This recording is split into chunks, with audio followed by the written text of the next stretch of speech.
بسم اللہ الرحمن الرحیم۔ السلام علیکم ورحمۃ اللہ وبرکاتہ۔ حدیث شریف میں ہے کہ جو شخص ہر شب جمعہ یعنی جمعہ اور جمعرات کی درمیانی رات اس درود شریف کو پابندی سے کم از کم ایک مرتبہ پڑھے گا، موت کے وقت سرکار دو عالم صلی اللہ علیہ وسلم کی زیارت کرے گا اور قبر میں داخل ہوتے وقت بھی، یہاں تک کہ وہ دیکھے گا کہ سرکار دو عالم صلی اللہ علیہ وسلم اسے قبر میں اپنی رحمت بھرے ہاتھوں سے اتار رہے ہیں۔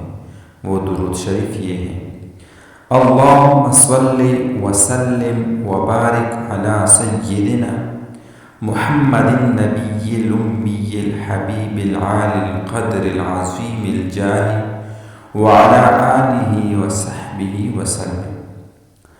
اللہم صلی وسلم وبارک علی سیدنا محمد النبی الامی الحبیب العالی القدر العظیم الجاہ وعلی آلہ وصحبہ وسلم۔